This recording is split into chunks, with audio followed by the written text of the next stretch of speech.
Assalamualaikum warahmatullahi wabarakatuh. Salam sejahtera buat kita semua. Kembali Petatang 80 menyapa sahabatku yang ada di YouTube ya, para pemirsa. Kembali lagi Petatang 80 menyapa. Hari ini kita akan membicarakan terkait dengan penyakit hewan tentunya yang berpotensi menular ke manusia. Oke, sebelum kita lanjut, jangan lupa dukung Petatang 80 dengan cara like, subscribe, dan tekan lonceng notifikasinya.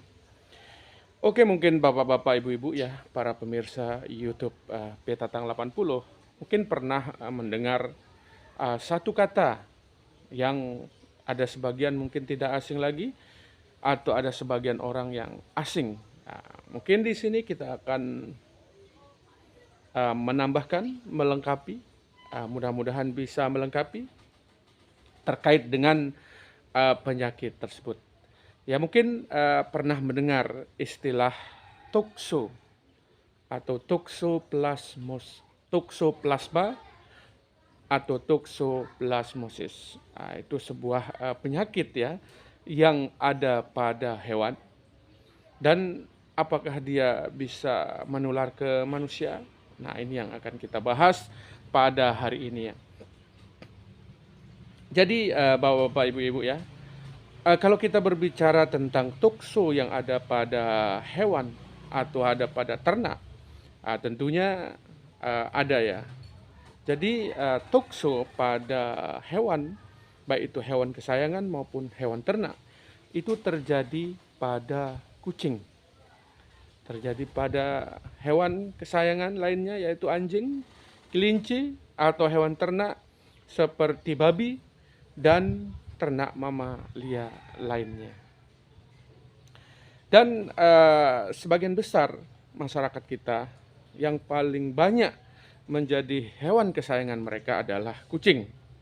Nah, untuk berbicara terkait dengan kucing, mungkin ada sebuah pendapat atau ada sebuah mitos dari masyarakat kita bahwa kalau ketemu sama kucing, itu jangan pegang bulunya, karena bisa bulunya menyebabkan penyakit. Apakah penyakit tukso ini? Kalau kalau bulunya menyebabkan tukso pada manusia, itu adalah pendapat yang kurang tepat ya. Jadi kalau bulu kucing itu mungkin tidak menyebabkan gangguan pada yang kita kaitkan dengan tukso ya, toksoplasma ya. Tapi kalau berbicara tentang bulu kucing, mungkin ada yang alergi ya. Alergi terkait dengan bulu kucing, nah itu bisa saja terjadi dia alergi. Tapi kalau kita berbicara terkait dengan tukso, tukso ini lebih ke mengarah ke kotorannya. Nah, itu kalau kita clearkan ya, bukan bulunya yang menyebabkan tukso, tapi kotorannya. Dan kalau kita berbicara sedikit ya tentang hewan kesayangan, terutama yang memelihara kucing ya. Jadi kucing itu bisa terkena toksoplasma ya. Jadi kucing itu bagaimana gejalanya pada hewan kesayangan kita, kucing. Nah, ini dari referensi yang kita baca adalah kalau kucing itu nanti tergantung daya atau sistem imunitasnya. Kalau kucingnya punya daya imunitas yang bagus, maka tukso itu bisa tidak menimbulkan gejala atau bisa ringan atau bisa menyebabkan kondisi yang serius apabila sistem pertahanan tubuhnya itu terganggu. Atau bisa saja penyakit tokso itu akan menjadi lebih serius kalau dia mengalami penyakit-penyakit penyerta atau penyakit-penyakit selain toksoplasma. Bisa karena felin van leukopenia dan penyakit-penyakit lainnya yang terjadi pada kucing ya. Kalau gejala-gejala yang ditimbulkan itu bisa, kalau dia tunggal itu tergantung nanti kemana toksonya itu menyerang ya. Kalau secara umum ya bisa dia demam, kemudian dia bisa flu, itu kalau ada di paru-parunya terjadi gangguan pernapasan, kemudian di hatinya itu menjadi gangguan di hati. Nah, itu yang menyebabkan tokso atau gangguan pada hewan kesayangan. Kemudian, nah kalau kita berbicara tentang manusia ya, apakah toksoplasma ini, jadi penyebabnya itu spesies atau penyebab daripada toksoplasma itu namanya Toxoplasma gondii ya. Jadi sebuah parasit ya yang bisa menyerang hewan dan ternyata bisa menyerang manusia. Jadi kalau manusia itu terserang, yaitu ya gejalanya juga tergantung daripada imunitas daripada manusia itu sendiri.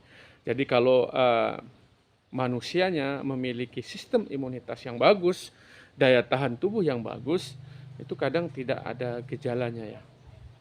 Tidak ada gejala. Tapi kalau dia memiliki sistem imunitas yang kurang bagus, itu bisa menimbulkan gejala ya. Gejalanya bisa flu, demam, kemudian tergantung nanti predileksi atau tempat-tempat toksoplasma itu menginfeksi daripada manusia. Jadi secara garis besar saya sampaikan ya. Secara garis besar saya sampaikan di sini bahwa ya, jadi manusia yang terinfeksi toksoplasma itu sangat serius apabila mengenai para ibu hamil. Itu menyebabkan keguguran, kemudian bisa menyebabkan cacat janin ya. Ini yang cukup serius kalau tokso itu menyerang ibu-ibu hamil ya. Kemudian bagaimana cara penanganannya? Jadi kita akan memberikan tips kepada masyarakat kita, terutama yang memiliki hewan kesayangan. Jadi kalau memiliki hewan kesayangan, usahakan dalam membersihkan kandang itu harus menggunakan sarung tangan ya. Jadi sarung tangan itu dalam membersihkan kandang, kemudian dalam membersihkan tempat makannya, tempat minumnya, dalam membersihkan kotorannya, dalam memandikan kucingnya, dalam merawat kucingnya, itu harus dalam posisi pakai sarung tangan. Ketika sudah selesai menggunakan sarung tangan, itu kemudian dibakar, kemudian tangannya dicuci bersih ya. Jangan sampai nanti setelah bersentuhan dengan hewan kesayangan, setelah membersihkan kandang, tidak cuci tangan, langsung menyantap sesuatu sehingga nanti telurnya atau oositnya itu bisa masuk ke tertelan ke tubuh atau tertelan oleh manusia. Itu menyebabkan nanti gangguan kepada manusianya. Dan proses penularannya juga tidak hanya kita memiliki kucing. Siapa tahu ada kucing luar masuk ke ada kucing yang masuk ke rumah kita, kemudian dia buang kotoran sembarangan kucingnya, kemudian kita sapu bersihkan, tapi setelah kita membersihkan halaman dan sebagainya, kita tidak cuci tangan. Nah, ini juga menjadi sumber penularan kita. Dan baju yang kita pakai misalnya untuk bersentuhan dengan kucing, beraktivitas dengan kucing itu kalau sudah selesai ya kita buka, kemudian kita segera cuci, ya kita mandi, sehingga kita terhindar dari parasit yang disebut dengan tokso ya. Jadi yang harus kita perhatikan adalah Tokso ini tidak hanya terjadi pada hewan, baik itu hewan kesayangan maupun hewan ternak. Bisa terjadi di lingkungan yang mengandung tokso, seperti tadi yang kita jelaskan, atau ada ikan yang kita bersihkan, ada sayur yang kita bersihkan, atau ada buah yang kita bersihkan, itu mengandung tokso. Itu menjadi kehati-hatian kita. Makanya sayurnya, ikannya harus benar-benar dibersihkan, dimasak dengan matang, dagingnya dimasak dengan matang, sayurnya dimasak dengan matang, kemudian kita cuci tangan dan kita jaga kebersihan, maka kita akan terhindar dari yang namanya toksoplasma atau toksoplasmosis ya. Jadi untuk lebih lanjutnya mengenai bagaimana ciri-ciri hewan atau manusia yang terkena toksoplasma, mungkin perlu